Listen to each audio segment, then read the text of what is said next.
जी कैफेट, आज के लेक्चर का आगाज़ करते हैं। हमने कंसेप्ट चैप्टर 4 की ऑडिट रिपोर्ट और उसके एलिमेंट्स के तकरीबन सारे कंप्लीट कर लिए हैं। सिर्फ एक कंसेप्ट रह गया, ड्राफ्टिंग ऑफ मॉडिफाइड ओपिनियन। वो अभी नहीं करना हमने। अभी केस स्टडीज़ की तरफ चलते हैं। होम असाइनमेंट आपको दी गई थी, उसकी कुछ केस स्टडीज़ आपके साथ व्हाट्सएप के ज़रिए शेयर की जाएंगी। कुछ पहले भी की गई हैं, कुछ मज़ीद शेयर की जाएंगी जो अर्ली पिछले कोर्सेज़ की रिकॉर्डिंग अवेलेबल है। जिन क्वेश्चन की रिकॉर्डिंग अवेलेबल नहीं है वो आपके साथ क्लास में डिस्कस किए जा रहे हैं, तो अटेंटिव होकर सुनिएगा। आज हमने वॉल्यूम 1 के क्वेश्चन डिस्कस करने 26 से 29, और फिर इसके बाद वॉल्यूम 2 में से क्वेश्चन 3, 16, 17, 25, 26। जितनी डिस्कशन हो सकेगी आज के लेक्चर में हम सारे क्वेश्चन को कवर करेंगे। सबसे पहले क्वेश्चन 26 वॉल्यूम 1 की डिस्कशन पहले कर लेते हैं।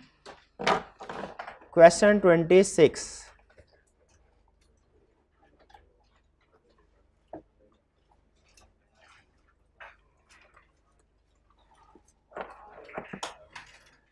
कह रहे व्हाट इज मेंट बाय की ऑडिट मैटर। की ऑडिट मैटर की डेफिनेशन क्या? की ऑडिट मैटर की डेफिनेशन 3 अल्फाज मैंने आपसे कहा था डेफिनेशन में लाजमी होने चाहिए, उसके बगैर आपकी डेफिनेशन कंप्लीट नहीं। कम्युनिकेटेड विद दो शाबिक ones, most significant, current period. Prior period के मैटर्स पे तो की ऑडिट मैटर नहीं देते हम, नहीं, करंट पीरियड से रिलेटेड। ये 3 अल्फाज आपकी डेफिनेशन में शामिल हो चुके। How auditor determines whether a matter is a key audit matter और नॉट। ऑडिटर कैसे डिसाइड करता है मैटर को की कुछ फैक्टर्स को कंसीडर करते हुए, और ये फैक्टर्स मुझे बताएंगे ये भाई। बताइए क्या फैक्टर्स है? सिग्निफिकेंट रिस्क कंसीडर करता है, complexity, significant judgement involve, use of expert, uncertainty. ठीक है, नहीं ये अच्छा ठीक है। एक था फैक्टर्स कौन से कंसीडर करने, एक थे एग्जाम्पल्स। दोनों को मिक्स नहीं करना। यहाँ पे फैक्टर्स लिखने हैं, एग्जाम्पल्स तो हमने खुद सर्च करके बनाई हुई है ना, कि एग्जाम में अगर इनमें से कोई केस आ गया तो हम उसे क्या कहेंगे, ये की ऑडिट मैटर है। ठीक है। रिलेटेड पार्टी ट्रांजैक्शन सिग्निफिकेंट हैं, डायरेक्टर्स को कम्युनिकेट की हैं, लेकिन एडिक्वेटली काउंट फॉर और डिस्क्लोज हो चुकी है। की ऑडिट मैटर आएगा कि नहीं आएगा? आएगा। Change in counting policy effect significant है, की ऑडिट मैटर आएगा। ठीक है, तो वो एग्जांपल्स आपको केस स्टडी में हेल्प करने के लिए दी थी। थ्योरेटिकल क्वेश्चन में हमने फैक्टर्स लिखने हैं।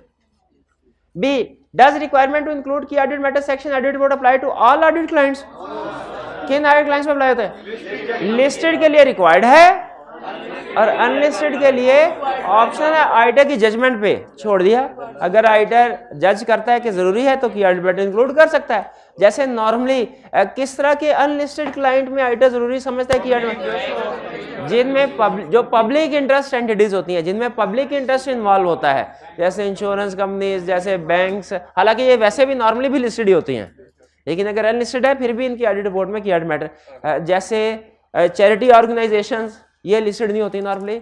जैसे म्यूचुअल फंड्स, तो इनमें पब्लिक इंटरेस्ट इन्वॉल्व है, अगर जनरल पब्लिक का इंटरेस्ट इन्वॉल्व है तो लिस्टेड नहीं भी है कि ऑडिट मैटर इंक्लूड किया जाएगा। वरना नॉर्मल रूल क्या है, लिस्टेड कंपनीज के केस में की ऑडिट मैटर इंक्लूड किया जाता है, अनलिस्टेड में इंक्लूड नहीं किया जाता। ऑप्शनल ऑडिटर की जजमेंट पे छोड़ दिया।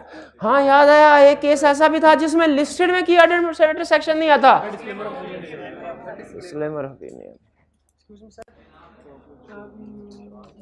मेरा सर ये पार्ट वाले सर जी जी, मैंने पूछा था तो उसने टर्मिन करने का कागज उसमें इनको नहीं लिखे। बिल्कुल वही मैटर है, वही मैटर है। देखिए, डिटरमिन करने में भी वही है, दो चाबी गवर्नेंस को कम्युनिकेट करना है और मोस्ट सिग्निफिकेंट होने चाहिए, वही पॉइंट है। यहाँ पे भी वही पॉइंट लिख रहा है। अच्छा, next, what information included in key audit matter section for audit report.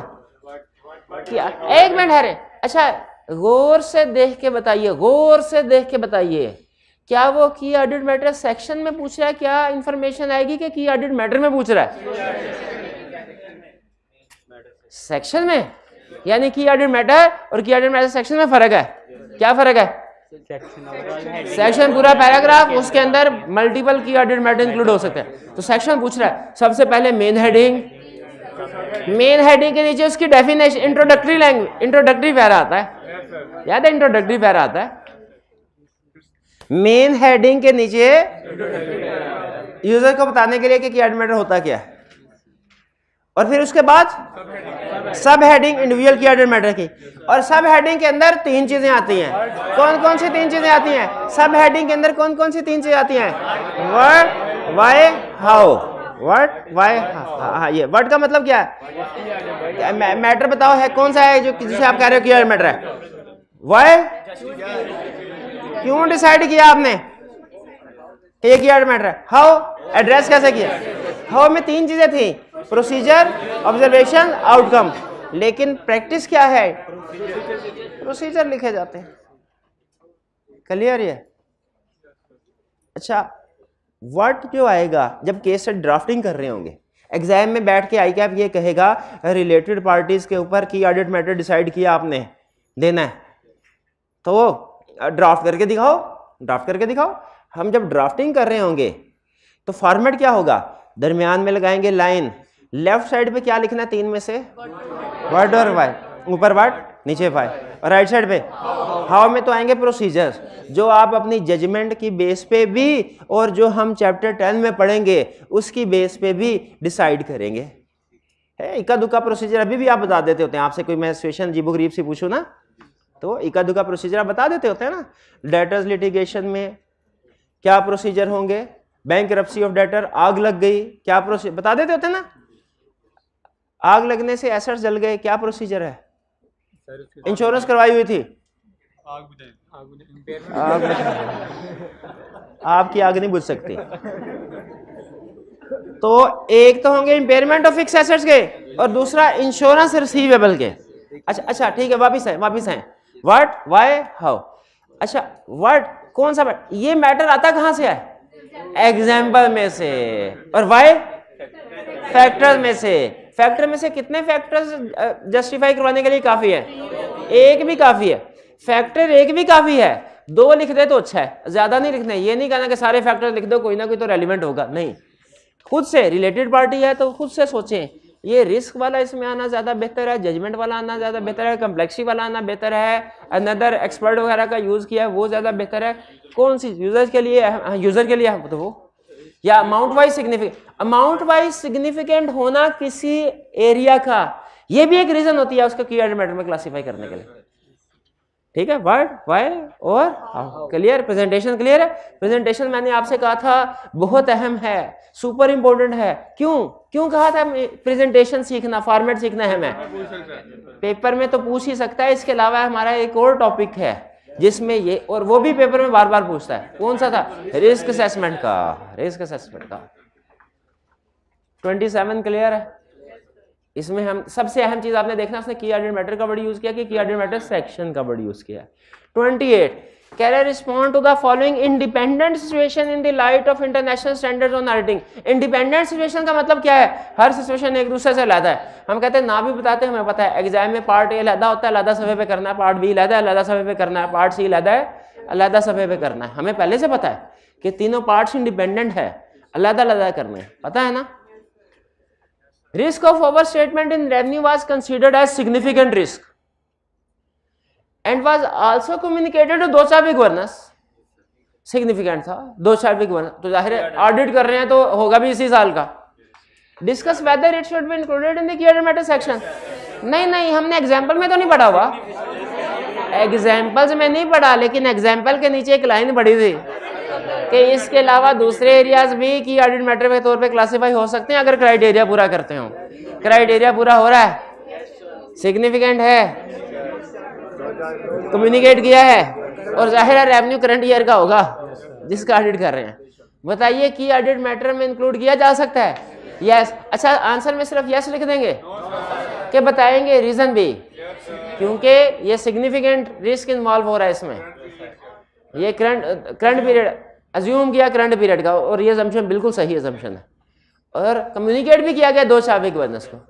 ठीक है, तो इसीलिए ये की ऑडिट मैटर सेक्शन में बिल्कुल इंक्लूड हो सकता है। आप मोस्ट सिग्निफिकेंट पूछना चाह रहे हैं ना कि सिग्निफिकेंट है, क्या पूछना चाह रहे हैं? सर हम ये भी बताएंगे कि अगर हम इसकी करेक्शन करेंगे, क्योंकि सिग्निफिकेंट स्टेटमेंट है ना, हाँ जी, तो जब हम उसकी करेक्शन करेंगे तभी तो प्रोसीजर नहीं वो ये कह रहे हैं कि रिस्क है, सिग्निफिकेंट रिस्क है ओवर स्टेटमेंट का, लेकिन जब हम प्रोसीजर परफॉर्म कर लेंगे, वो ये कह रहे हैं, तो फिर तो रिस्क खत्म हो जाएगा, तो उसमें सिग्निफिकेंट रिस्क नहीं रहा ऑडिट प्रोसीजर, तो फिर की ऑडिट मैटर में भी नहीं आना चाहिए। देखिए लेकिन उस सिग्निफिकेंट रिस्क को खत्म करने के लिए तो आपको अच्छे खासे प्रोसीजर परफॉर्म करना पड़ेगा ना। वो हम अपना काम ही तो बता रहे हैं इसमें कि कहाँ पे काम हमें ज्यादा करना पड़ा। सर जब हम काम कर लेंगे तभी हम बताएंगे ना कि की ऑडिट मैटर था। मैं बिल्कुल, जब हम काम कर लेंगे तो तभी डिसाइड होगा कि की ऑडिट मैटर था। बिल्कुल, स्टार्ट में हमारी इनिशियल असेसमेंट हो जाती है, लेकिन कंफर्म एंड पे होता है एट द एंड कि कौन सा असल में की ऑडिट मैटर था। बिल्कुल कंफर्म एंड में ही होता है, लेकिन नॉर्मली हमारी असेसमेंट के मुताबिक ही रिजल्ट होता है। बाज़ औक़ात ऐसा होता है स्टार्ट में आपने समझा हो कि ऑडिट मैटर होगा, एंड में पता चलता है नहीं था, या स्टार्ट में समझते हैं कि एक एरिया की ऑडिट मैटर नहीं होगा, वो जब एरिया खुलता है उसके अंदर मसले मसाइल निकलते हैं, फिर आपको पता चलता है वो इसमें तो बड़ी तबाही फेरी हुई है, तो आप उसको बाद में हो सकता है एंड पे इस कंक्लूजन पे पहुंचे कि वो की ऑडिट मैटर है। तो असेसमेंट स्टार्ट में कर लेते हैं, बाद में जो चेंज भी हो सकती है। ये part clear. Part B, no such matter arose during audit which needs to be reported as key audit matter. कह रहा कोई ऐसा मैटर था ही नहीं जो की ऑडिट मैटर के तौर पे प्रेजेंट किया जाता। Discuss whether the auditor still needs to include key audit matter section in audit report. Key audit matter section अभी भी की ऑडिट मैटर नहीं है, की ऑडिट मैटर सेक्शन अभी भी आएगा, तो क्या आएगा, खाली जगह छोड़ देंगे क्या? इसमें क्या लिखेंगे कि there was no matter, we determined no matter as key audit matter to be communicated. ठीक है, नेक्स्ट पार्ट सी। तो इसमें हम इस कंक्लूजन पे पहुंचे कि की ऑडिट मैटर नहीं भी है अगर, फिर भी की ऑडिट मैटर सेक्शन इंक्लूड करना है। Part C, a qualified opinion has been expressed, details of qualification are also mentioned in the key audit matter section, is it appropriate to do so? भाई अगर उसकी डिटेल की audit matter में लिख देंगे तो फिर basis for qualified opinion section में क्या लिखेंगे? तो ये गलत है। पहली चीज क्या लिखेंगे, बेसिस फॉर क्वालिफिकेशन की ऑडिट रिपोर्ट में लिखना गलत है, फिर बताएंगे सही क्या है। बेसिस, हाँ, ये details for qualification basis for qualified opinion में इंक्लूड होनी चाहिए, और इधर रेफरेंस आएगा। शाबाश, रेफरेंस कैसे आएगा? अल्फाज याद है, in addition to matters described in basis for qualified opinion section following are other key audit matters to be reported. इसी तरह की वर्डिंग में को थोड़ा सा डिफरेंट वर्डिंग भी कर सकते हैं, प्रॉब्लम कोई नहीं है, लेकिन अल्फाज इसी तरह के होने चाहिए कि भाई ये qualified basis qualified opinion section में जो मैटर है उसके अलावा ये की ऑडिट मैटर्स हैं। ये रेफरेंस हम क्यों देते हैं?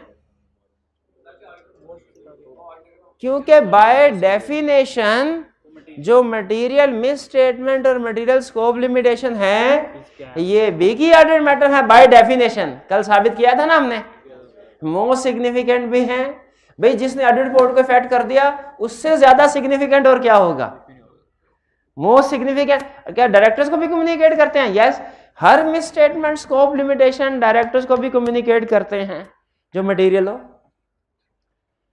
ठीक है, और करंट ईयर से तो रिलेट करते ही करते हैं।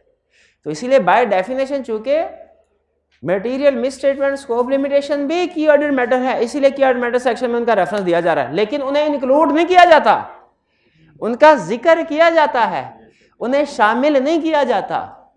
शामिल कहां किया जाएगा? क्वालिफाइड ओपिनियन सेक्शन में। क्लियर? आगे चलते हैं, नेक्स्ट क्वेश्चन 29। सबसे पहले रिक्वायरमेंट, केस स्टडी है, सबसे requirement, discuss the impact of each of the above matter. Each को अंडरलाइन कर लें, इसका मतलब क्या है?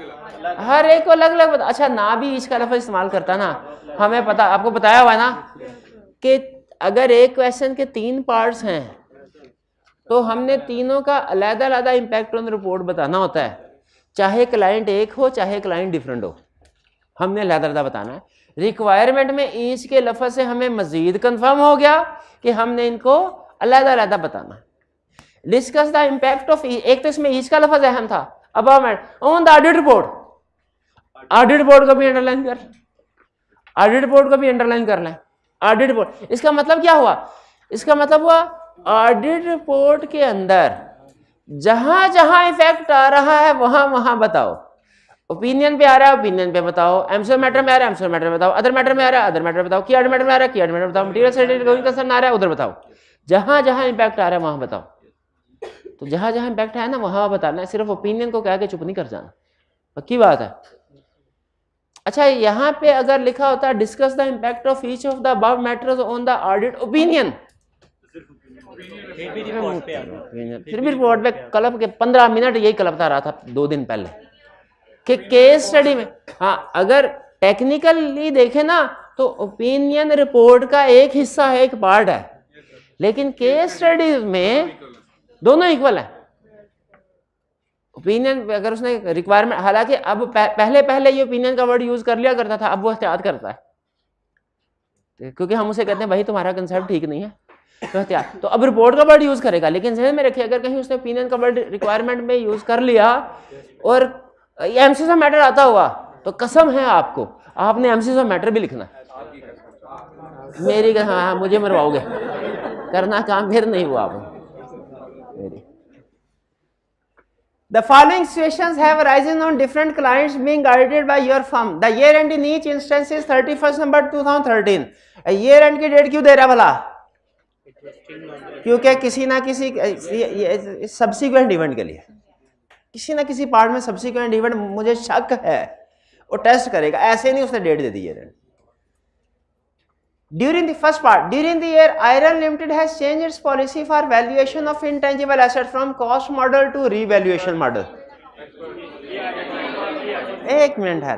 अच्छा, पहले तो हमें, मेरा ये ख्याल है कि पहले तो हमें चेंजिंग अकाउंटिंग पॉलिसी को वेरीफाई कैसे करना है, ये प्रोसीजर बताने चाहिए कि हम देखेंगे ये IAS 8 के मुताबिक है कि नहीं, रेट्रोस्पेक्टिव एप्लीकेशन है कि नहीं, डिस्क्लोजर है कि नहीं, एप्रोप्रिएट। ठीक है सर, जो बताया तो ठीक है। ये सारी बातें जो मैंने बताई हैं ये ठीक नहीं है, ये नहीं ठीक है लेकिन लिखनी नहीं है। क्यों? हाँ, रिक्वायर्ड नहीं है, शाबाश।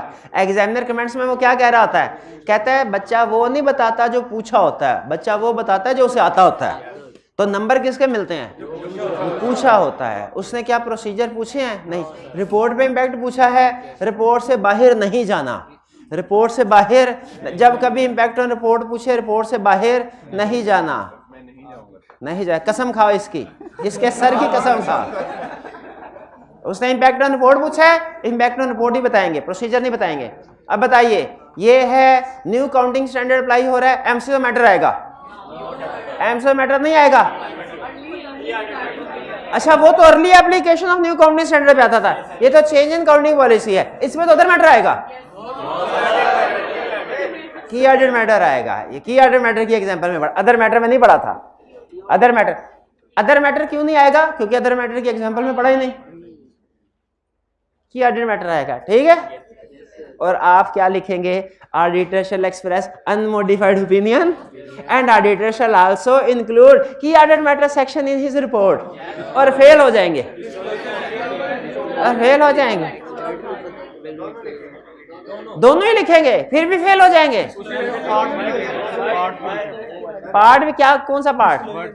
हाँ, व्हाट वाई, वो भी लिखना है, वो भी लिखना है कि की ऑडिट मैटर में बताएंगे कि हमने इसे क्यों कंसीडर किया, व्हाट वाई और हाउ वाले 3 बातें। एमसीओ मैटर में भी यही सूल बताया था ना, ये इजी मार्क्स होते हैं। एग्जामिनर कहता है वो स्टूडेंट सिर्फ पैराग्राफ को इशारा कर देता है, कंसेप्ट खोल के एक्सप्लेन नहीं करता। क्लास में हालांकि एक एक लफ्ज के साथ बताया होता है, एक्सप्लेन किया होता है हमने, उधर जाके आप सिर्फ कहते हैं अक्लमंद को इशारा काफी है। एग्जामिनर कहता है मैं अक्लमंद कहाँ है, इतना अक्लमंद होता है यहाँ क्या मैं एग्जामिनर लगा होता है, सारे स्टूडेंट्स की गालियां खा रहा होता। कहता नहीं अक्लमंद नहीं हूं मैं। एग्जामिनर अक्लमंद नहीं है तो हमें क्या करना है? इशारा नहीं करना, उस पूरा कंसेप्ट बताना। की ऑडिट मैटर में भी याद रखिएगा, एमसीओ मैटर में भी, अदर मैटर में भी। शाबाश शाबाश, गोइंग कंसर्न वाला बेहतरीन, गोइंग कंसर्न में भी। आगे चलते हैं, next. Due to fire in the record room of titanium, भाई 1 में कोई प्रॉब्लम तो नहीं है? 3 में पहुंच के किसी ने 1 पे मुझे रिवर्स कर लगाया ना, मैं उसको छोड़ना नहीं है, पहले बता रहा हूं। अभी कोई इशू है तो पूछ ले। सेकंड, अभी सही समझा दो क्या मतलब? अभी सही नहीं समझाया, जो समझाया मैंने सही नहीं था। Due to fire in the record room of Titania Limited, all the records and backup related to fixed assets, trade debtors and stocks, fixed assets, trade debtors and stocks, fixed assets, trade debtors, stock। अच्छा दो होती तो फिर भी pervasive, शाबाश। were destroyed and you are unable to perform audit procedure for verification of the balance। Scope limitation है, एक minute तरतीब से चलेंगे, तरतीब से। पहले ठहर जाओ, पहले तो ये साबित कर लें स्कोप लिमिटेशन है भी कि नहीं। क्या अल्टरनेटिव प्रोसीजर स्कॉटगार्ड चल गया की वाली बात लिखनी है सोल्यूशन में कि अगर अल्टरनेटिव प्रोसीजर से एविडेंस नहीं मिला तो फिर स्कोप लिमिटेशन होगी, ये नहीं लिखनी। हाँ, उसने क्वेश्चन में बता दिया कि अल्टरनेटिव प्रोसीजर भी फारग हो गए हैं। कहाँ बताया? ये इसमें प्रोसीजर बैकअप से भी बैकअप रिकॉर्ड भी चल गया ना, वरना बैकअप से हम एविडेंस ले। स्कोप लिमिटेशन है एग्रीड। दूसरा ठहर जाए, बाय मैनेजमेंट है या बाय सर्कमस्टेंसेस है, तो इसमें विड्रॉल वाली बात लिखने की जरूरत नहीं। और मुझे याद आया अगर बाय मैनेजमेंट होता ना फिर भी विड्रॉल वाली बात ना लिखते, फिर भी ना लिखते। क्यों? रिक्वायरमेंट अभी कसम खाई है, अभी तोड़ दी है। रिक्वायरमेंट में क्या पूछ रहा है? Impact on report. तो रिपोर्ट के अंदर हर चीज बतानी है, रिपोर्ट से बाहर नहीं जाना। जब हम रिस्क की बात करते हैं, जब हम मैनेजमेंट इंटेग्रिटी की बात करते हैं, जब हम विड्रॉल की बात करते हैं, तो असल में हम रिपोर्ट से बाहर जा रहे होते हैं। स्कोप लिमिटेशन है एग्रीड। इफेक्ट बताना है क्या है? अच्छा, इफेक्ट में हमने देखना है अगर अमाउंट्स दी हुई ना तो डिसीजन अमाउंट्स की बेस पे होगा। वो आपको याद है ना वो स्टूडेंट जो ये कहता था सर मटीरियलिटी लेवल 5 लाख है, एक में स्टेटमेंट 3 लाख की है, एक 4 लाख की है, ये तो परवेसिव है, ये तो परवेसिव। याद है? एक और स्टूडेंट कहने लगा सर मेरा भी कंसेप्ट पक्का कर दें, मटीरियलिटी लेवल 5 लाख है, एक में स्टेटमेंट 1 लाख की है, एक 2 लाख की है, ये भी परवेसिव है। परवेसिव मल्टीपल नहीं है, मल्टीपल। हाँ, पहले अमाउंट्स का क्राइटेरिया लगाना है। अमाउंट्स नहीं दी हुई फिर आपने सिंगल और मल्टीपल की तरफ जाना है। यहां पे अमाउंट्स दी हैं, नहीं दी, तो इसका मतलब है मल्टीपल है तो क्या होंगी? हमेशा परवेसिव होंगी। और अगर सिंगल होती तो फिर मटेरियल और परवेसिव दोनों डिस्कस करते हैं, सिंगल आइटम होती तो। यानी मल्टीपल, अगर अमाउंट्स नहीं दी हुई मल्टीपल आइटम्स है तो हमेशा परवेसिव है, और अगर अमाउंट्स नहीं दी और सिंगल आइटम है may be material and may also be pervasive, दोनों डिस्कस करेंगे। ये बताया हुआ है कि नहीं? चले, जो सारे चैप्टर में कंसेप्ट पढ़े हुए ना वो डिस्कस होंगे यहाँ पे। ये आपका सिर्फ क्वेश्चन सॉल्व नहीं हो रहा, सारे चैप्टर की रिवीजन भी हो रही है साथ साथ। ठीक है, ठीक है। वरना आपको पता है एक फुड़काऊ एक होता है ऑडिट फुड़का, एक करना, एक फुड़काना। फुड़काना वो कैसे होता? मैं क्या कहता, ये क्वेश्चन कराओ, कोई प्रॉब्लम हुई तो पूछ लेना है ना। आप क्वेश्चन करके आते, ना कोई प्रॉब्लम होती, ना पूछते, और मैं क्या जम्पशन लेके जाके सब कुछ ठीक है। तो ये स्कोप लिमिटेशन है। इफेक्ट परवेसिव है, फैक्ट परवेसिव है। भाई बताएंगे इम्पैक्ट ऑन रिपोर्ट। 50 रुपये वो नीचे रह गए हैं, बैग में रह गए। कोई टीए से जाके कह दे क्या ले है जी। हाँ जी, इफेक्ट पर। अच्छा ये देखें, ये कह रहा है कि चूंकि अल्टरनेटिव प्रोसीजर से एविडेंस नहीं ले सकता ऑडिटर, इसलिए इफेक्ट परवेसिव है। ये कौन सिखा गया कि इसलिए इफेक्ट परवेसिव होता है? वो मल्टीपल एरियाज पे है, not confined to single element है, इसलिए परवेसिव है। चलो आगे चलो। Effect on report. Auditor shall express disclaimer of opinion. बताइए पास के फेल? फेल। कंसेप्ट आता है फिर भी फेल, कंसेप्ट आता है फिर भी फेल, क्योंकि उस वक्त ध्यान नहीं था लेक्चर में। आप बताइए impact on report. Auditor shall express disclaimer of opinion on financial statements. Auditor shall also explain nature of scope limitation in basis disclaimer of opinion section. ये किसने लिखना था? Basis for opinion section report में नहीं होता क्या? उसका effect impact on report नहीं है क्या? तो लिखना मेरे भाई। इजी नंबर क्यों छोड़ देते हो? इजी अच्छा मुश्किल वाला कर लिया, डिस्क्लेमर ऑफ ओपिनियन डिसाइड करना। वो जो स्टैंडर्ड लाइन होती है हर जगह फिट हो जाती है, वो नहीं बताई, वो नहीं, कोई बात नहीं, आइंदा से बताइएगा, कोई बात नहीं, ठीक है। क्लास में गलती करना बेहतर है एग्जाम में गलती करने से। लाइन दोबारा, अगर आप केस स्टडी असाइनमेंट करेंगे उसमें आपको सॉल्यूशन के एंड पे जगह जगह ये लाइन मिल जाएगी। एक और line, proper books of account, ये क्या होता है? ये तो हमने पढ़ा ही नहीं हुआ। चलें लगे हाथों ये भी डिस्कस कर लेते हैं, फिर लगे हाथों ये भी डिस्कस कर लेते हैं। स्टैंडर्ड ये कहते हैं, इंटरनेशनल स्टैंडर्ड्स, कि आपने ओपिनियन देना रिपोर्ट में फाइनेंशियल स्टेटमेंट्स के ऊपर। लेकिन आईफैक जिसने आईएसएस बनाया उसको ये भी पता था कि लोकल लॉज कुछ एडिशनल चीजें भी ऑडिटर की जिम्मेदारी में लगा सकते हैं। तो मुझे बताइए, इंटरनेशनल स्टैंडर्ड्स में एक जिम्मेदारी है, लोकल लॉज कहते हैं 4 और जिम्मेदारियां हैं। पाकिस्तान में हमने एक जिम्मेदारी पूरी करनी है कि 4 दूसरी भी करनी है? एससीसीबी ने कह दिया तो करना तो पड़ेगा। तो वो जो other legal and regulatory requirements है ना, रिपोर्ट के अंदर एक सेक्शन है, पढ़ा है? वो जो आपको रिपोर्ट का फॉर्मेट दिया था प्रैक्टिकल ऑडिट रिपोर्ट का, तो आपके पास उसको निकाल के देखिए जरा, उसमें जो अदर रेगुलेटरी रिक्वायरमेंट्स हैं उनमें 4 चीजें और भी हैं। वो कौन कौन सी चीजें हैं? हाँ, के बुक्स ऑफ अकाउंट्स, इन्वेस्टमेंट, ज़कात, ठीक है, ज़कात, ये 4 ओपिनियन हैं। इसका मतलब है पाकिस्तान में ऑडिटर ने ओपिनियन ऑन फाइनेंशियल स्टेटमेंट के साथ साथ 4 और मैटर्स पे भी ओपिनियन देना है। 4 और मैटर्स पे भी ओपिनियन देना है। वो 4 और मैटर्स कौन कौन से हैं? वो अगर आपके पास रिपोर्ट नहीं है तो परेशान ना होइए, रिपोर्ट नहीं है तो परेशान ना होइए, बुक में वो लिखे हुए हैं पेज 37 पे। इन पाकिस्तान बॉक्स बना हुआ ना, other reporting responsibilities required by companies act. In Pakistan statutory auditor reports on following other legal and regulatory requirements. इस पे भी ओपिनियन देना है। किस पे? Whether proper books of accounts have been kept as required by companies act.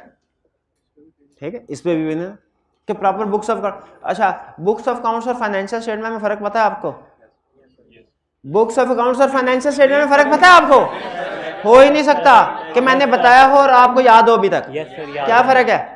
Journal ledger trial ये books of accounts है, income statement balance sheet वाला ये फाइनेंशियल स्टेटमेंट्स है। हम ओपिनियन फाइनेंशियल स्टेटमेंट्स पे देते हैं। लॉ कहता है ये भी बताओ उन्होंने प्रॉपर बुक्स ऑफ अकाउंट्स भी मेंटेन की थी कि नहीं। ये तो नहीं, जर्नल लेजर है ही नहीं और उसके बगैर इनकम स्टेटमेंट बैलेंस शीट बना दी।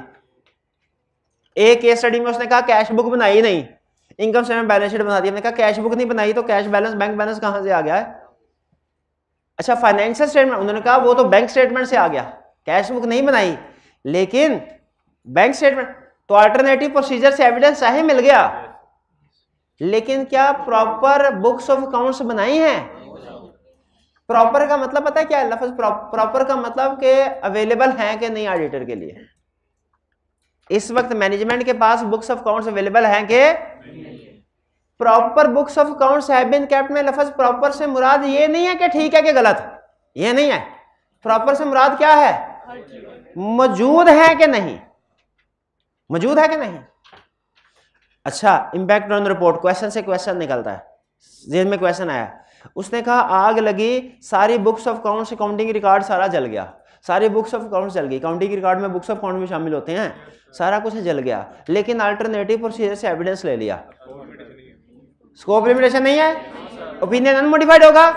ये जो additional opinion required by law है 4, इन पे कोई फर्क पड़ेगा? क्या फर्क पड़ेगा? हमने proper books of accounts have not been kept by the company. Management कहेगी सर केप्ट थे, जल गए तो क्या करें? केप्ट तो थे। हम कहेंगे भाई अगर प्रॉपर केप्ट होते तो जलते ना, आपने संभाल के रखे होते, कोई सिक्योरिटी का इंतजाम किया, हमें कैसे पता? हमें तो नहीं ना पता कि थे कि नहीं थे, मैनेजमेंट कह रही। तो अगर याद रखे कहीं पे भी वो कह दे कि जी बुक्स ऑफ अकाउंट्स हमारे क्लाइंट ने मेंटेन नहीं किए, ठीक है, तो ये मे भी स्कोप लिमिटेशन हो, मे भी ना हो। अगर क्लाइंट के पास बुक्स ऑफ अकाउंट्स नहीं, मे भी स्कोप लिमिटेशन हो, मे भी ना हो। क्यों ना हो? अल्टरनेटिव प्रोसीजर से हो सकता है एविडेंस मिल जाए, लेकिन हमने जो other opinion required by law है उसमें जरूर बता देना क्या कि proper books of accounts have not been kept in respect of this matter. Be clear? इसमें अगर अल्टरनेटिव प्रोसीजर से एविडेंस मिल गया है तो इसमें opinion on financial statements, opinion on financial statements unmodified आएगा, लेकिन जो other opinions required by law है वो चेंज हो जाएगा, उसको हम कहेंगे हैव नॉट बीन केप्ट। ये बुक्स ऑफ अकाउंट्स वाला समझ आ गया? सबसे ज्यादा आई कि आपने बुक्स ऑफ अकाउंट्स वाले क्वेश्चन पूछे होंगे। तो इसका मतलब है हमारी पूरी रिपोर्ट में हम जहां जहां इफेक्ट कंसीडर कर रहे होंगे, एमसीक्यू मैटर, अदर मैटर, वहां पे ये भी देख रहे होंगे अब बुक्स ऑफ अकाउंट्स। और अगला देखते हैं, अगला क्या है, weather financial statement drawn up in conformity with companies act and in agreement with books of accounts and return.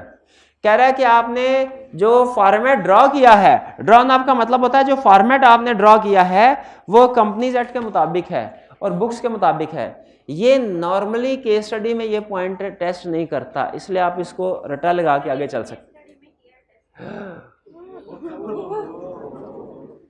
Drawn up है, ड्रॉन अप का मतलब क्या होता है? ड्रॉ करना, लाइनें लगाना। लाइनें लगाने का मतलब क्या था? फॉर्मेट। फॉर्मेट आपको पता है फाइनेंशियल स्टेटमेंट बनाने का फॉर्मेट एक IS 1 में लिखा हुआ, IS 1 में है फॉर्मेट, लेकिन हम पाकिस्तान में उसको फॉलो नहीं करते। हम पाकिस्तान में 4th शेड्यूल 5th शेड्यूल को फॉलो करते हैं।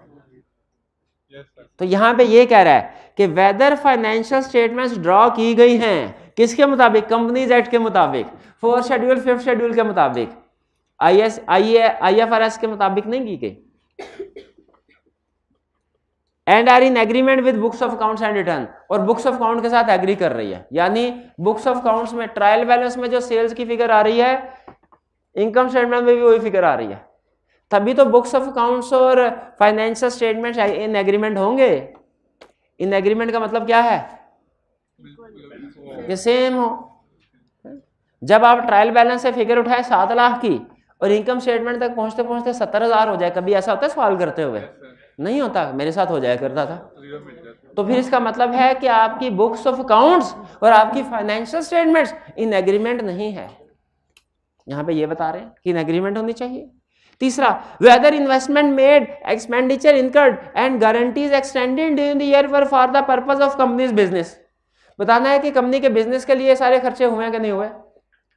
पता चला कैश बुक में से पैसे निकले थे, उनसे डायरेक्टर्स के बच्चे की स्कूल की फीस पे हुई है, स्कूल अमाउंट इमटेरियल है।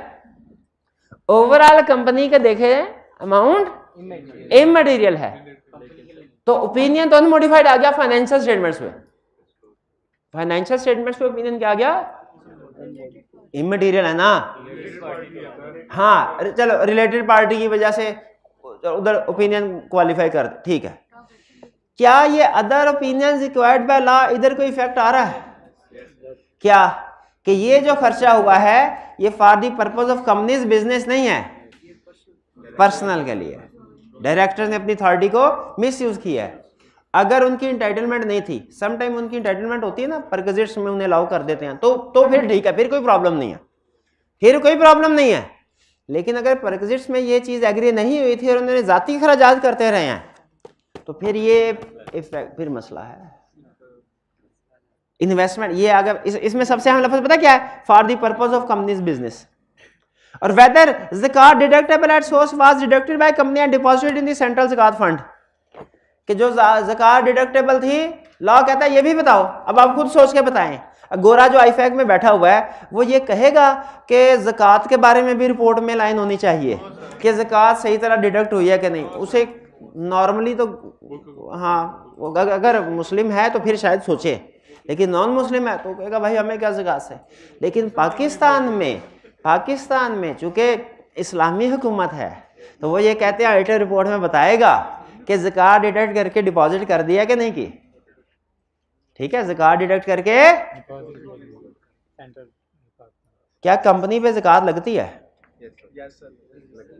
अच्छा, कंपनी पे लगती है। अगर नहीं ज़कात देगी तो क्या होगा? गुनाह मिलेगा उसको, पाप लगेगा क्या? कंपनी के ऊपर एज पर्सन ज़कात नहीं लगती। असल में कुछ कंपनीज ने अपने ज़कात तो नेचुरल पर्सन पे लगती है ना, उनकी इनकम से ज़कात डिडक्ट करके गवर्नमेंट को जमा करवानी होती है। जैसे बैंक्स यकम रमज़ानुल मुबारक को शेयर होल्डर्स के अकाउंट से ज़कात डिडक्ट करके गवर्नमेंट को जमा करवाते हैं। और जैसे वो कंपनी जो प्रॉफिट पे करती है, प्रॉफिट पे करने से पहले टैक्स और ज़कात डिडक्ट करती है। ठीक है, तो इन कंपनीज ने ज़कात डिडक्ट करके अपने पास रख लें, गवर्नमेंट के खातों में ज़कात फंड में जमा करवाए। तो हमने एज ऑडिटर रिपोर्ट में देखना है कि ज़कात डिडक्ट करनी थी, कंपनी ने डिडक्ट की कि नहीं की, और डिपॉजिट की कि नहीं। अगर डिडक्ट नहीं की और डिपॉजिट भी नहीं की तो हमारी रिपोर्ट पे क्या इफेक्ट आएगा?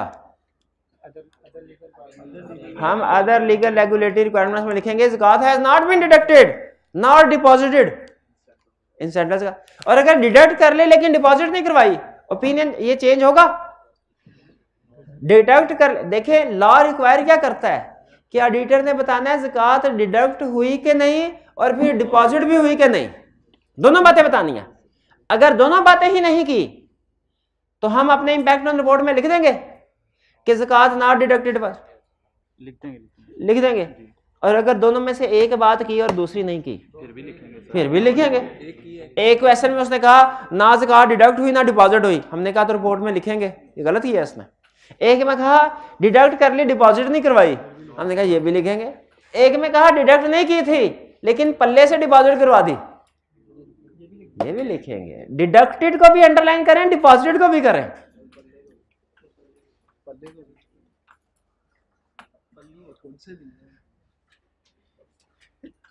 तो इसका मतलब है ये जो चार, इसमें अहम लफ्ज क्या है जिनको अंडरलाइन करना है? पहले वाले में proper books of accounts as required by companies act, याद रखिएगा कंपनीज एक्ट ने कहा हुआ है प्रॉपर बुक्स ऑफ अकाउंट्स। दूसरे में ड्रॉन अप, तीसरे में purpose of companies business, for purpose of companies business, और चौथे में डिडक्टेबल एंड डिपॉजिटेड। दोनों अल्फाज को अंडरलाइन करें।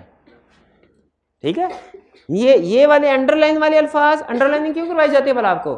ये अंडरलाइन वाले अल्फाज आपके जहन में आ गए ना एग्जाम में, आपका पेपर इंशाल्लाह पास है। ठीक है, बाकी ना भी जहन में अंडरलाइन वाले अल्फाज है, वापिस आते हैं जहां से शुरू हुए थे, तो यहां पे मुझे बताइए, यहां पे भाई कह रहे थे कि प्रॉपर बुक्स ऑफ अकाउंट्स, अब जल गई ना सारी, तबाह हो गई, तो साथ में ये हमें लिखना चाहिए कि नहीं कि proper books of accounts have not been kept? क्यों लिखेंगे? मैनेजमेंट कहेगी सर जल तो गए हैं, हमने मेंटेन प्रॉपर ही किए हुए थे लेकिन फायर की वजह से जल गए। हम कहेंगे हमें कैसे पता, हमारे सामने होते तो हमें पता चलता। हाँ जी, सेकंड क्लियर। थर्ड अजीब बात है, अलर्ट है। During the planning stage of Coal Limited, it was noted that the system of internal controls of the company is weak. Weakness in internal control, शाबाश। This aspect was taken into consideration in determining nature, timing and extent of audit procedure. ठीक है, तो जाहिर internal control week हो तो audit procedure पे effect आता है।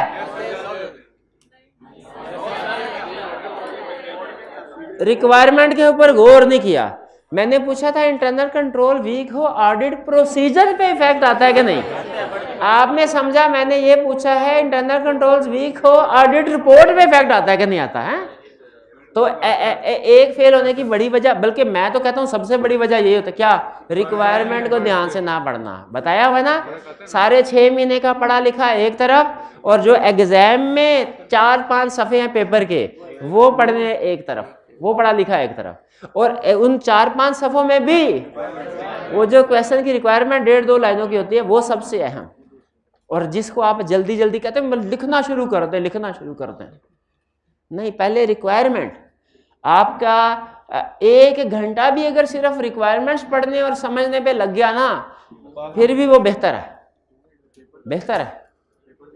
पेपर का बाकी के 2.25 घंटे में पेपर करेंगे, आपका पेपर 1 घंटे बाद वापस ले लेते हैं क्या? सवाल बाकी तो सही करना जरूरी है कि जल्दी करना जरूरी है? सही करना। कैसे पता चलेगा सही कर रहे हैं कि नहीं कर रहे? रिक्वायरमेंट पढ़ के और सोच के। और अक्सर रिक्वायरमेंट पढ़ के पहली दफा में पूरी बात समझ नहीं आती। अक्सर मेरे साथ अभी भी ऐसे होता है कि रिक्वायरमेंट पढ़ के पहली दफा में सारी बात, तो रिक्वायरमेंट को दूसरी तीसरी दफा पढ़ा। तो इफेक्ट ऑन ऑडिट रिपोर्ट, मैंने तो वैसे आपसे प्रोसीजर पे इफेक्ट, तो उसने प्रोसीजर सही किया है। अब इफेक्ट ऑन रिपोर्ट क्या आएगा? अनमोडिफाइड ओपिनियन, फर्दर कोई नहीं।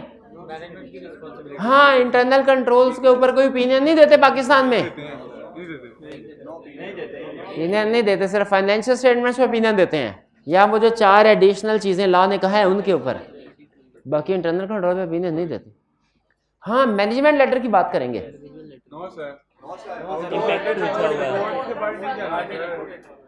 दूसरी अटेम्प्ट में समय लगती है आपको। मैनेजमेंट लेटर की बात नहीं लिखेंगे, क्यों नहीं लिखेंगे? इम्पैक्ट ऑन रिपोर्ट पूछा हुआ, रिपोर्ट से बाहर जाने नहीं। जी जी,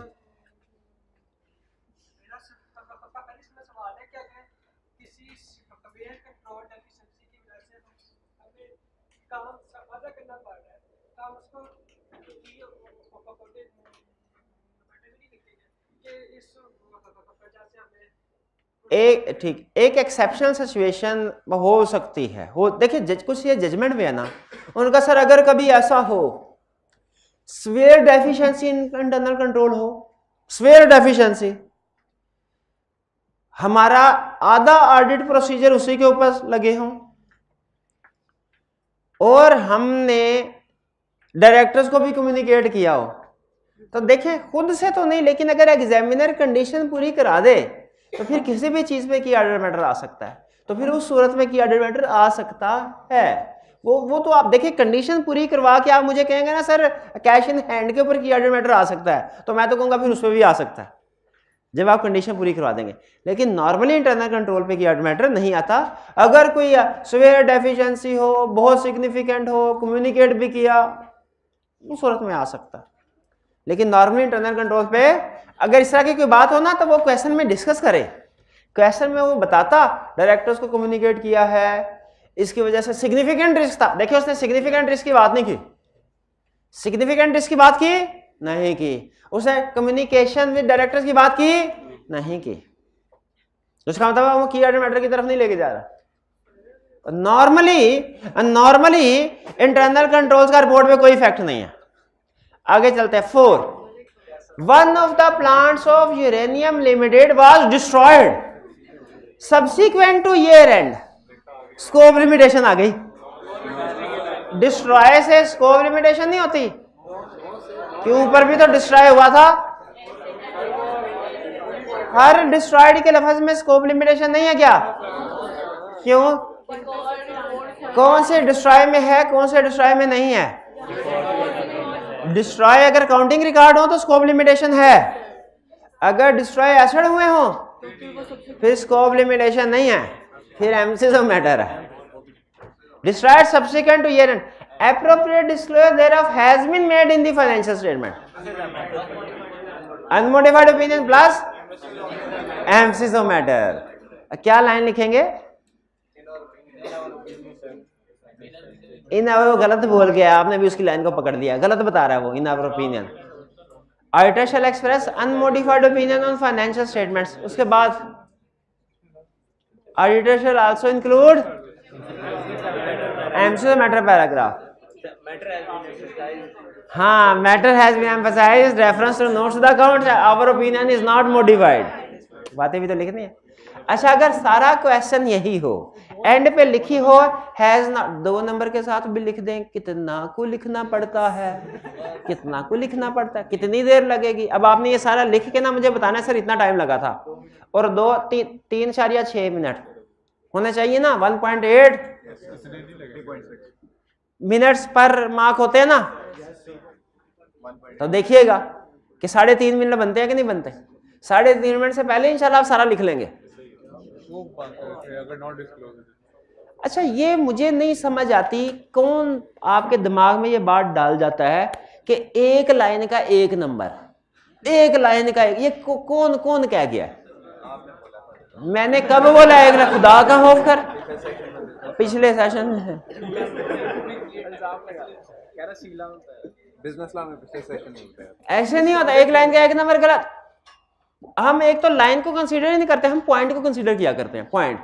और पॉइंट का भी बाज़ औक़ात एक होता है, बाज़ औक़ात आधा होता है, बाज़ औक़ात 0.75 है, 0.25 नहीं होता, 0.25 नहीं होता। आपने कभी मार्किंग स्कीम देखी है? मार्किंग स्कीम, ये हाल है आपका। मार्किंग स्कीम देखे तो आपको पता चले ना मार्किंग स्कीम कैसे होती है। हाँ ना, मैं बात कर रहा था नॉट डिस्क्लोज दिखाओ। तो नॉट डिस्क्लोज, अगर यहाँ पे सारी इंफॉर्मेशन यही होती, यहाँ पे लिखा हैज नॉट बीन मेड, फिर ये मिसस्टेटमेंट होती। इफेक्ट मटेरियल होता तो क्वालिफाइड ओपिनियन, परवेसिव होता तो adverse opinion. Auditor shall also explain nature of misstatement in basis bye qualified. अच्छा उसके सूरत में फिर एमसीक्यू मैटर भी आता, क्यों? सब्सिक्वेंट इवेंट तो है। हाँ रिपोर्ट में एक चीज एक जगह पे आएगी, दो जगह पे थोड़ी आएगी, ठीक है? एक जगह भी आएगी ना, अनमोडिफाइड मोडिफाइड में। बाकी कल क्यों, आज क्या है? इतने अच्छे मौसम में आप ऑडिट नहीं पढ़ेंगे? ऑडिट नाराज हो जाएगा। अच्छा ये कुछ अजीब सा क्वेश्चन मुझे लग रहा है, डिफरेंट सा लग रहा है। इसमें क्या कह रहा है? इसमें क्या कह रहा है? CFAB का नहीं है, KF का ही है। In relation to audit report on financial statements and the contents thereof under revised/new ISAs, discuss the appropriateness or otherwise of the following statement। अच्छा ये वाले क्वेश्चन मुझे बड़े पसंद है, जिनमें वो कहता है मैं स्टेटमेंट दे रहा हूं, बताओ ये सही है कि गलत है। आपका सारा ऑडिट एक दफा आपको खंगाल के उसमें से देखना पड़ता है, इसमें कोई गलत बात कर रहा है कि नहीं कर रहा। हमारे सारे ऑडिट का इम्तिहान होता है जब हमसे वो कहता है कि ये एक लाइन है, बताओ ये सही है कि गलत है। और अगर गलत हो तो हमें ये भी बताना होता है कि सही क्या है, ठीक है? कह रहा है A the management is only responsible for preparation of financial statements in. अच्छा आपको बताया हुआ ना एक एरर और एक ओमिशन। एरर क्या होता है? गलती हो जाना। आपको केस स्टडी दी, आप गलत कर लाए, उस पर एडवर्स ओपिनियन आना था, आप डिस्क्लेमर ओपिनियन लिखा है, यह है एरर। और अगर आपको असाइनमेंट दी जाए, असाइनमेंट की ही नहीं, ओमिशन, बताइए ज्यादा सीवियर कौन सी है? ओमिशन। तो यहाँ पे अगर कभी कोई गलत बात लिखी, उसने गलत लफ्ज़ लिखा, वो एरर है। और जो चीज़ होनी चाहिए थी लिखी ही नहीं, तो हमें कौन सी आइडेंटिफाई करनी चाहिए? दोनों। और स्टूडेंट के लिए ज़्यादा मुश्किल कौन सी होती है? ओमिशन। क्योंकि जो चीज़ सामने आ गई गलत है ना, वो फौरन पिक कर लेते हैं, जो चीज़ सामने आई नहीं वो जहन में भी नहीं आती, ठीक है? एग्जाम में तो बिल्कुल ही नहीं आती। तो इसीलिए ओमिशन के ऊपर ज़्यादा ध्यान देना है। कह रहा है management is only responsible for preparation of financial statements in accordance with financial reporting framework and for such internal control as management determines are necessary to enable the preparation of financial statements that are free from material misstatement whether due to fraud और error. तो यही है कि कोई नहीं, ये अच्छा ये रिस्पॉन्सिबिलिटी फाइनेंशियल स्टेटमेंट्स की है, इंटरनल कंट्रोल की है, इसका मतलब एरर तो कोई नहीं है। अब वो मिशन सोचे, क्या कोई मिशन है? अच्छा चैप्टर 2 में पढ़ा था अदर इंफॉर्मेशन भी प्रोवाइड करने होते हैं, और चैप्टर 4 में पढ़ा था गोइंग कंसर्न। चैप्टर 2 में मैनेजमेंट की रिस्पॉन्सिबिलिटी में तीसरा पॉइंट था इंफॉर्मेशन प्रोवाइड करने वाला, ऑडिटर को इंफॉर्मेशन प्रोवाइड करनी है। और चैप्टर 4 ऑडिट रिपोर्ट में पॉइंट था गोइंग। तो यहाँ पे क्या लिखेंगे? गोइंग, क्योंकि उसने कहा है मुझे रिपोर्ट के कंटेक्स्ट में बताओ। तो ऑडिट रिपोर्ट में जो मैनेजमेंट रिस्पॉन्सिबिलिटी सेक्शन है ना, उसमें जो 3 रिस्पॉन्सिबिलिटीज आती हैं, वो एक फाइनेंशियल स्टेटमेंट्स है, और दूसरा इंटरनल कंट्रोल है, तीसरा गोइंग कंसर्न है। गोइंग कंसर्न है। तो इसमें हम कहेंगे कि this statement is not appropriate because it omits management responsibility regarding going concern. Management is also responsible to assess going concern whether entities going concern assumption is appropriate or not. ये पता चल गया कौन सी बात उसने नहीं लिखी थी, किसको मिट किया, गोइंग कंसर्न को। ये ज़हन में रखिएगा, ऑडिट रिपोर्ट में मैनेजमेंट रिस्पांसिबिलिटी का जो सेक्शन है उसमें गोइंग कंसर्न की बात आती है। याद करवाई थी कि नहीं करवाई थी? रिपोर्ट फॉर्मेट दिया था सारा, और क्या कहा था, इसको ज़बानी रटा लगा लो। क्या कहा था? रटा नहीं लगाना, इसमें हर एक में जो इंफॉर्मेशन डिस्कस हो रही है वो आपको पता होनी चाहिए डिस्कस क्या क्या हो रहा है, एग्जैक्ट रटा नहीं लगाना। तो गोइंग कंसर्न की बात मैनेजमेंट रिस्पांसिबिलिटी में डिस्कस हुई थी? नहीं हुई थी, पता ही नहीं, पढ़ी नहीं आपने, कंफर्म आपके मुंह पे लिखा नहीं पड़ी होगी। ऐसे हैरान परेशान होकर देख रहे होते हैं, पता नहीं मैं कुछ और पढ़ाता रहा हूँ और ये किसी और टॉपिक है, कोई ऐसा कोई सब्जेक्ट ही हो रहा है कोई। B, reasonable assurance is a high level of assurance. गलत। रीजनेबल एश्योरेंस तो एब्सोल्यूट लेवल ऑफ एश्योरेंस होता है, maximum level of assurance moderate होता है। ये दे पकड़े इसका, रीजनेबल एश्योरेंस मॉडरेट होता है? मॉडरेट नहीं होता, रीजनेबल ही होता है। डेफिनेशन याद है रीजनेबल एश्योरेंस की? Reasonable assurance is a high but not absolute level of assurance which is expressed in positive form of conclusion. And is a, अच्छा, reasonable assurance is a high level of, यहां तक सही बात कर रहा है। And is a guarantee that if audit is conducted it will always detect a material misstatement. ये guarantee नहीं है, रीजनेबल एश्योरेंस गारंटी नहीं होती कि हमेशा मटेरियल मिसस्टेटमेंट डिटेक्ट हो जाएगी। क्यों? किस वजह से?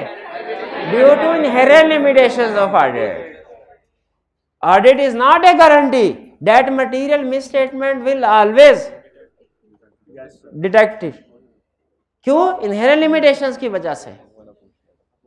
अच्छा आप मुझे बताइए, क्यों ना पूछूं, पढ़ाया नहीं है मैं, क्या मेरा हक नहीं है? अच्छा मुझे ये बताइए, क्या ऑडिटर इमटेरियल मिसस्टेटमेंट को डिटेक्ट करने के लिए रिस्पॉन्सिबल है? इमटेरियल के लिए रिस्पॉन्सिबल है?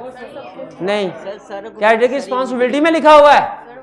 क्या auditor responsible to obtain reasonable assurance whether material misstatements, whether financial statement free from material misstatement. Immaterial auditor हर इमटेरियल मिसस्टेटमेंट को डिटेक्ट करने के लिए रिस्पॉन्सिबल नहीं, ओके? क्योंकि इमटेरियल उसकी जिम्मेदारी में नहीं आती। क्या ऑडिटर हर मटेरियल मिसस्टेटमेंट को डिटेक्ट करने का जिम्मेदार है?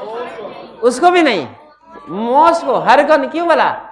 इनहेरेंट लिमिटेशंस ऑफ ऑडिट की वजह से। और वो आपको याद होंगी, इनहेरेंट लिमिटेशंस ऑफ ऑडिट आपको बताया ना, आपका जूम क्लास होगी, स्पेशल क्लास होगी संडे को। इतना अच्छा मौसम होगा इंशाल्लाह, बारिश हल्की हल्की रिमझिम, चाय का कप, घर में बैठे होंगे, हैं घर में बैठे होंगे।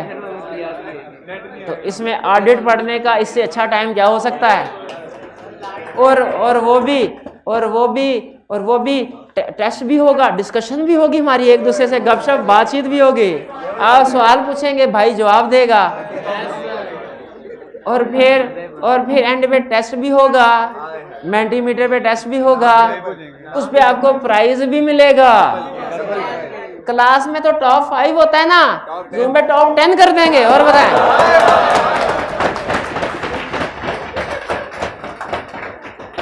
जज्बाती कर दिया आपने। क्लास में 50 रुपए होता है, हमें 100 कर देंगे। तो आएंगे मुलाकात के लिए?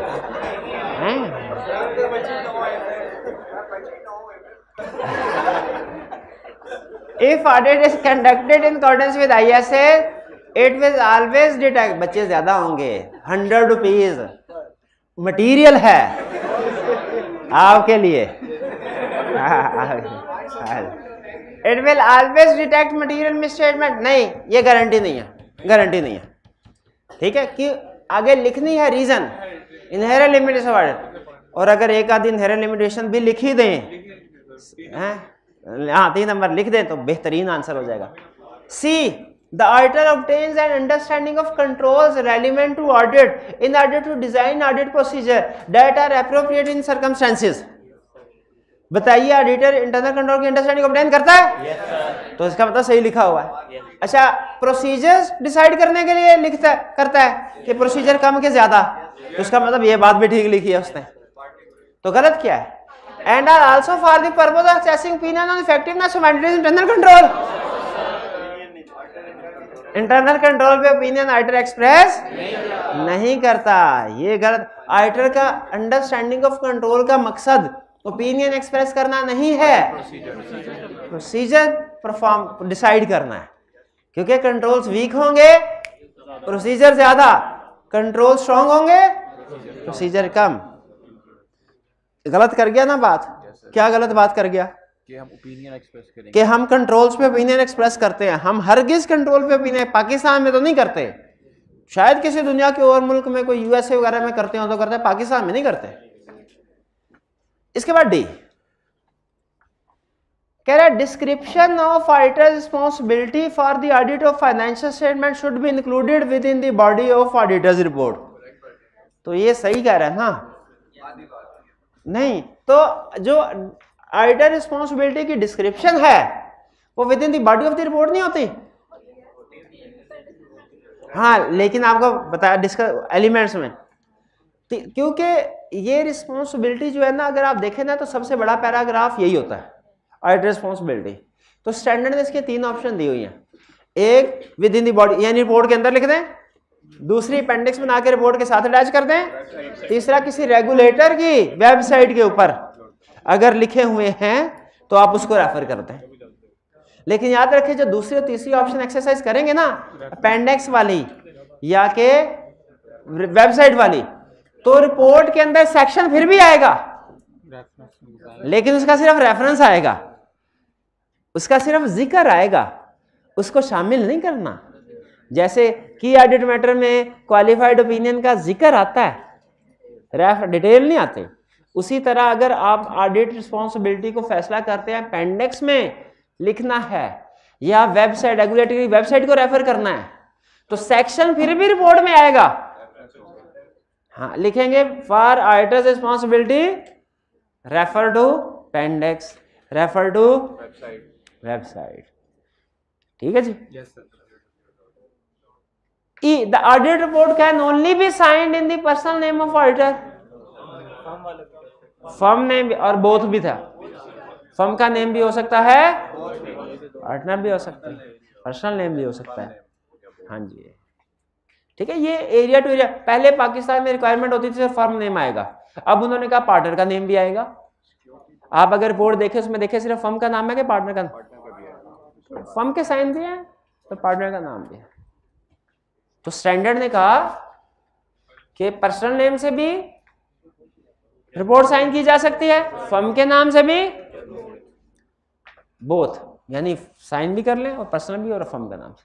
F key audit matters are determined from matters communicated with management of the entity and that required management ने 2 चाबी गवर्नेंस। यस, एक गलती तो ये हो गई, मैटर 2 चाबी गवर्नेंस को जो कम्युनिकेट करते हैं वहां से की ऑडिट मैटर निकालते हैं, मैनेजमेंट से नहीं।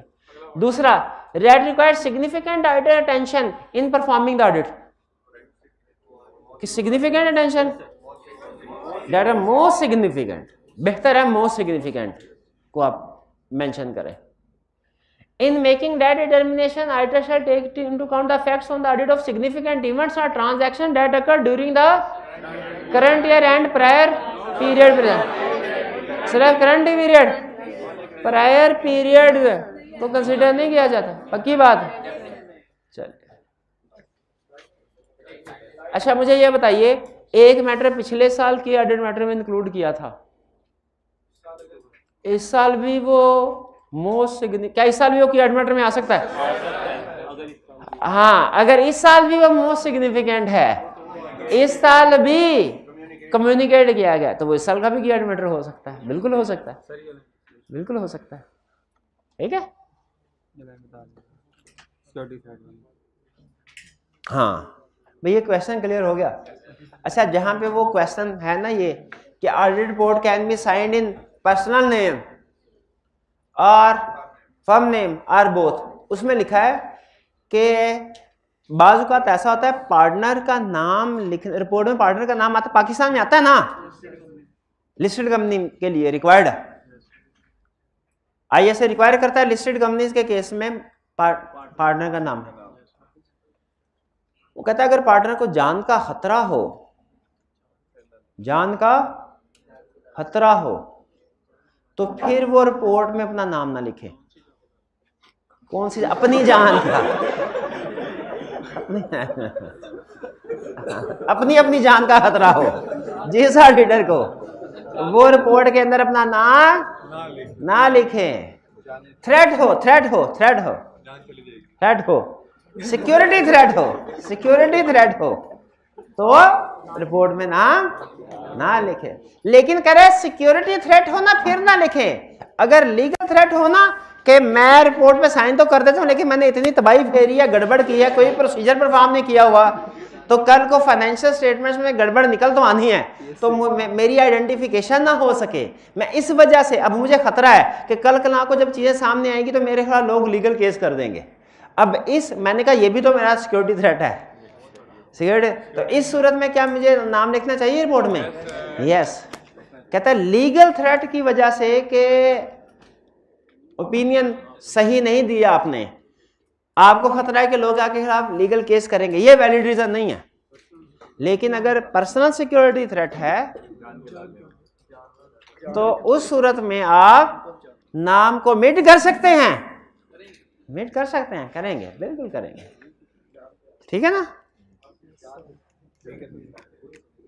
चलिए, अच्छा अब ज्यादा नहीं इस पे सोचना, वो कौन सी सिचुएशन होगी जिस पे ऑर्डर को सिक्योरिटी थ्रेट होंगे, ठीक है, वो हो सकता है।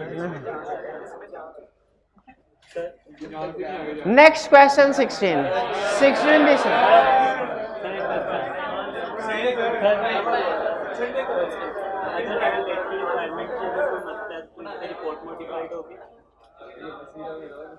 नहीं, तो ये अभी तो क्वेश्चन हमने शुरू किए थे, वॉल्यूम 1 के किए हैं, वॉल्यूम 2 के कितने के?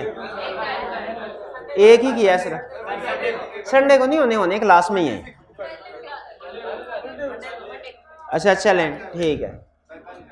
चूंकि हमारी कोशिश होती है कि क्वेश्चन सॉल्व, सिर्फ क्वेश्चन सॉल्व नहीं, कंसेप्ट भी डिस्कस और रिवाइज हो जाए, इसीलिए आपने देखा होगा कि हमारे पार्ट में कुछ और डिस्कशन की तरफ चले जाते हैं, तो कोई प्रॉब्लम नहीं है इसमें, ठीक है। ये फिर ऐसा करते हैं नेक्स्ट लेक्चर में ले जाते हैं इस सारी डिस्कशन को। और होम असाइनमेंट नोट कर लें, ये होम असाइनमेंट लाजमी करनी है आपने। 7, 8, 9, 18 नहीं, संडे को नहीं है, मंडे को चेक होगी। 7, 8, 9, 18, 51, 56। चलिए, और ये याद रखिएगा, फिर यहाँ से हम केस स्टडी की डिस्कशन को आगे लेके चलेंगे। आज का लेक्चर यहाँ पे ख़त्म करते हैं हम। अल्लाह हाफिज़।